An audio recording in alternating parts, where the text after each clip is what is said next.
வல்வெட்டி துறையில் sea view, boating, party hall, luxury rooms, Indian restaurant, village hotel யத்னா, northern point. தெதுண்ண தென்னிலங்கையின் மனசாட்சியை தட்டிய ஈழத்தமிழர்களின் தார்மீக குரல். ஈழத்தமிழர்களுக்கு 2002 ஆண்டு என்பது வெறும் நாட்காட்டியின் பக்கமல்ல.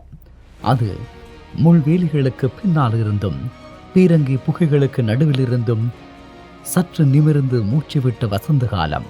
30 ஆண்டு காலமாக எமது தாயகம் மீது பொழியப்பட்ட குண்டுகளும் பிள்ளைகளின் உடல்களை சிதைத்த எரிகணைகளும் தற்காலிகமாக ஓய்ந்திருந்த தருணம் அது. அமைதிக்கான நோர்வேயின் உடன்படிக்கை கையெழுத்தான போது வன்னி பெருநிலத்தின் தலைமுறை ஒன்று முதலாக இராணுவ கெடுபிடிகள் இல்லாத விடியலை கண்டது. அந்த அமைதி காலத்தின் ஆகச் சிறந்த ஆனால் வரலாற்றின் பக்கங்களில் மறைக்கப்பட்ட ஒரு தார்மீக முயற்சிதான் தெதுண்ண வானவில் என்ற சிங்கள மாத இதழ். ஒரு ஈழத்தமிழனின் தார்மீகமான கேள்வி.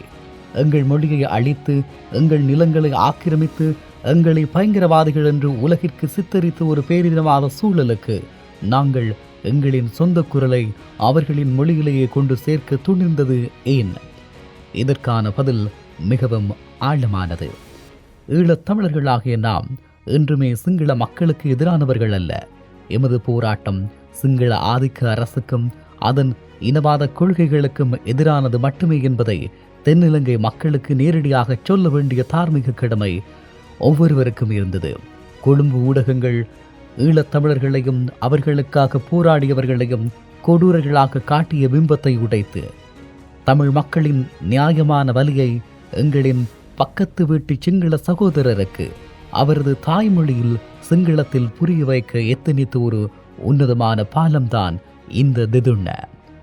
1981 ஆண்டு யாழ் பொது நூலகம் எரிக்கப்பட்ட போது தமிழர்களின் அறிவுலகம் மட்டுமல்ல, சிங்கள பேரினவாதம் எமது மொழியின் மீது கொண்ட வரலாற்றின் மீதும் கொண்ட காழ்ப்புணர்ச்சியும் அம்பலமானது. ஈழத்தமிழர்களை பொறுத்தவரை தமிழர்களின் எழுத்துக்களை தீயிட்டு கொளுத்திய ஒரு தரப்பிற்கு கிளிநொச்சியின் நீலா பெயிண்டர்ஸ் என்ற அச்சுக்கூடத்தில் இருந்து சிங்கள மொழியிலேயே அச்சிடப்பட்டு சென்ற தெதுண்ண என்ற தார்மீக மேன்மையை பறைசாற்றியது. இந்த இதழின் உள்ளடக்கங்கள் வெறும் அரசியல் அறிக்கைகள் மட்டுமல்ல, அவை ஈழத்து தமிழ் மக்களின் அன்றாட கண்ணீரின் ஆவணங்களாக இருந்தது. உண்மையில் இந்த விவகாரம் தொடர்பாக தேசிய தலைவர் அவர்களின் செய்தி இப்படியாக இருந்தது: நாங்கள் அமைதிக்காக உறுதி பூண்டுள்ளோம் என்ற தலைவரின் வார்த்தைகள் தமிழர்கள் போரை விரும்பும் இனமல்ல, மாறாக அமைதியான வாழ்வுரிமைக்காக மட்டுமே ஆயுதமேந்து நிர்பந்திக்கப்பட்டவர்கள் என்பதை சிங்கள மக்களுக்கு தார்மீக ரீதியாக உணர்த்தியது. வன்னியில் புதைக்கப்பட்டு கிடந்த கன்னிவெடிகளை அகற்றும் எமது போராளிகளின் தியாகம், மட்டக்களப்பு மீனவர்களின் வாழ்வாதார போராட்டம், மன்னாருக்கு திரும்ப துடித்து இடம்பெயர்ந்த மக்களின் ஏக்கம் என எமது மண்ணின் அத்தனை வழிகளும் அந்த இதழில் சிங்களத்தில் பதிவாகி இருந்தது.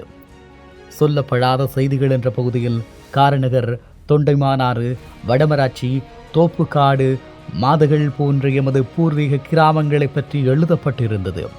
இராணுவ உயர் பாதுகாப்பு வலயங்கள் என்ற பெயரில் எமது பூர்வீக நிலங்கள் எப்படி பறிக்கப்பட்டன, எமது தாயகத்தின் இயல்பு வாழ்க்கை எப்படி சிதைக்கப்பட்டது என்பதனை தெற்கில் உள்ளவர்கள் படித்து தெரிந்து கொள்ள வேண்டும் என்ற தார்மீக ஆவலோடு அவை எழுதப்பட்டிருந்தது.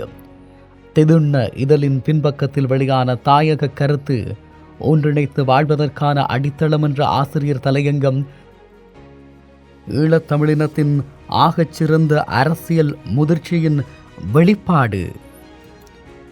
தென்னிலங்கையின் அரசியல்வாதிகள் தமிழர் தாயகம் என்ற வார்த்தையை கேட்டாலே அது நாட்டை பிளக்கும் துரோகம் என்று கூச்சலிட்டனர். ஆனால் எமது ஊடகவியலாளர்கள் அந்த இதழில் தாயக கோட்பாடு என்பது பிரிந்து போனதற்கானது அல்ல, மாறாக ஒன்றிணைந்து வாழ்வதற்கான அடித்தளம் என்று மிக தார்மீகமாக விளக்கினார்கள்.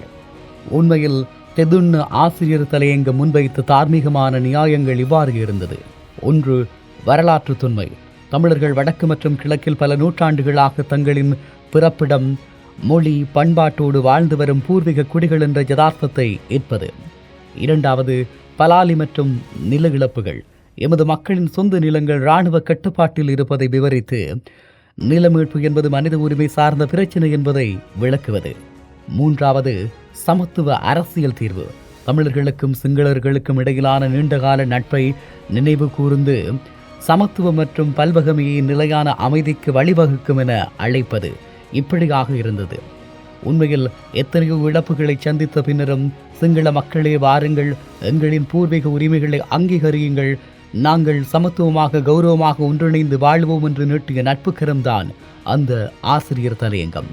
இது ஈழத்தமிழினத்தின் தார்மீக பெருந்தன்மையை அப்போதே காட்டி நின்றது. இவையெல்லாம் விக்கிலீக்ஸ் ஆவணங்கள் வழியாக கசிந்த அமெரிக்க தூதரகத்தின் அறிக்கை.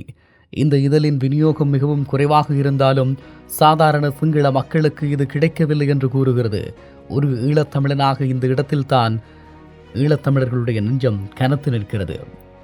தமிழர் தரப்பு இவ்வளவு பெரிய தார்மீக தூதை தங்களின் எதிர்த்தரப்பின் மொழியிலேயே அச்சிட்டு கொழும்பு வரை கொண்டு சென்ற போதும் அதை சாதாரண சிங்கள மக்களிடம் சேர விடாமல் தடுத்தது யார்?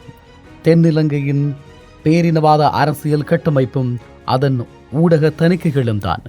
எமது சமாதான குரலையும் தார்மீக அழைப்பையும் சிங்கள பொதுமக்கள் கேட்டுவிட்டால் தங்களின் அரசியல் பிழைப்பு கெட்டுவிடும் என்று நினைத்த கொழும்பு ஆட்சியாளர்கள் அந்த வானவில்லை இருட்டடிப்பு செய்தனர். அமெரிக்கா போன்ற சர்வதேச வல்லரசுகளின் தூதரகங்கள் கூட இதன் தார்மீக பின்னணியை ஆராயாமல் வெறும் ஒரு பிரச்சார ஏடு என்ற கண்ணோட்டத்திலேயே அணுகியமை எமது ராஜதந்திர போராட்டத்தின் மற்றொரு சோகம் என்றும் சொல்லலாம். தெதுன்ன வானவில் இன்று இல்லை. 2003 சமாதான பேச்சுக்கள் முறிவடைந்து 2006 பின் மீண்டும் எமது தாயகம் மீது போர் திணிக்கப்பட்டு 2009 முள்ளிவாய்க்காலில் ஈழத்தமிழர்கள் ஒட்டுமொத்த குரலும் மௌனிக்கப்பட்ட போது இந்த வானவில்லும் வரலாற்றின் சாம்பலுக்குள் புதைந்து போனது. ஆனால் ஒரு ஈழத்தமிழனின் பார்வையில் தெதுன்ன என்பது ஒரு தோல்வியடைந்த பத்திரிகை முயற்சி அல்ல. அது ஆயுத போராட்டத்திற்கு மத்தியிலும் ஈழத்தமிழினம் போற்றிய மனித நேயத்தினதும் தார்மீகத்தினதும் உச்சகட்ட அடையாளமாகும்.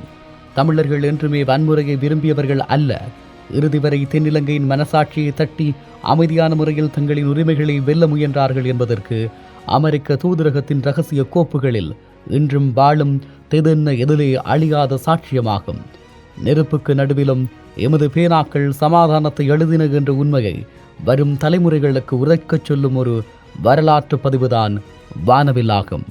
ஈழத்தமிழினம் தனது கடந்த கால வலிகளோடு வாழ்ந்த இந்த நிலத்தில் தங்களுடைய தார்மீக உரிமைகளை சிங்கள தரப்பிடம் கொண்டு சேர்க்க முற்பட்ட அந்த முயற்சியானது பல வழிகளில் தடுக்கப்பட்டிருந்தாலும் இது ஈழத்தமிழினத்தினுடைய முயற்சியின் தோல்வி கிடையாது. அவர்கள் மேற்கொண்ட அந்த முறைமைகளினுடைய ஒரு வெற்றி என்றும் சொல்ல முடியும். உண்மையில் காலத்தின் போக்கில் இவை இல்லாமல் போனாலும் காலத்தினுடைய தடங்களில் பயண குறிப்புகளில் இவை என்றென்றும் காலத்தால் அழியாத தார்மீகமான நிலைப்பாட்டினுடைய ஒரு முயற்சியாகவே பார்க்கப்பட்டு வருகிறது. வல்வெட்டி துறையில் sea view, boating, party hall, luxury rooms, Indian restaurant, village hotel Jaffna, northern point.